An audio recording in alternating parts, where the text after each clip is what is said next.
Hey everyone, welcome back to Grad to Grown. Today we're going to be making home fries, and one of the things I like to use home fries for are fried potatoes. Is you can use them along with eggs and bacon and have a really awesome, well-rounded farmer's breakfast. My dad used to make hash browns when I was a kid, and it was something that I just always cherished, and I try to carry that tradition forward. I like to make mine a little bit chunkier, a little bit bigger, and really, really crispy. So if you come over here, I'll show you the ingredients. As you can see, I've cubed some potatoes. This is about the size I like to cook them. They will reduce down as potatoes have a lot of starch, and then when they crisp up, a lot of that moisture will leave them as well. So this is a great size to start. Seasoning for today, my favorite Cajun seasoning. Tony's, I honestly don't know how to say the last name, but Tony's Original Creole Seasoning, awesome stuff. And then some just dried rosemary, crushed is fine. If you can get fresh rosemary, it's even better. But for today, we've got the dried. So what we'll do now, I'm heating up some olive oil on the stove. And one of the ways I like to test and see if it's ready is I'll throw one potato on there. And as you can see, that oil's smoking, it's ready to go. So it's starting to sizzle. What I'm gonna do is I'm gonna add the rest. And we'll put them in there. Just be careful not to splatter yourself with hot oil.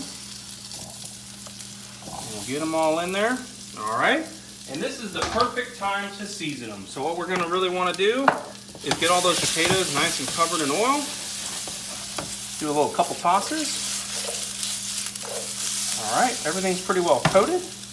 And then we will take our seasoning, and I like to cover it pretty generously. It's a good seasoning salt. Potatoes really love salt. You can over salt them and it'd still be okay.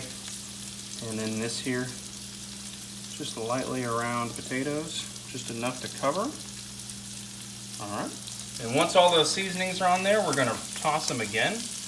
And then each time, we'll turn them over and over.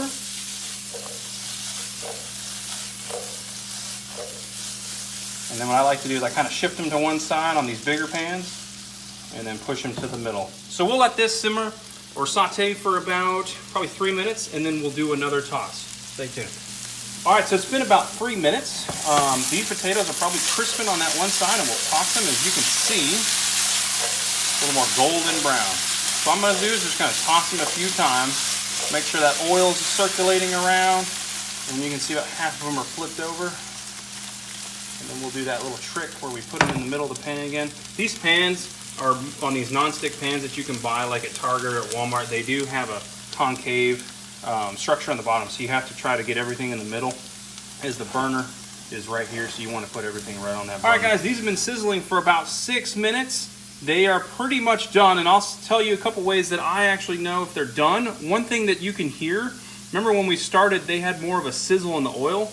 Now you just hear steam as the moisture's coming out of the potatoes, everything's crisping up, drying out. That's good to see. And then one of the other ways to do it is when I toss, they sound crispy. It's like a dry sound. Another way you can do it if you really want to is test them with a fork, but just visually I can tell they're golden brown, they're ready to go. So what I'm gonna do is I'm gonna take these over to a plate with a paper towel on it. I put one half of the paper towel on the plate and one half off. And there they are. And what I'll do is I just take this paper towel and I fold it over and I just let them rest. Let them rest for about a couple minutes. It'll take that grease right out. And then when we are ready to serve, see that right there? We want to get that out there. Keep the potatoes dry. We don't want too much oil on them. We just unravel them right off.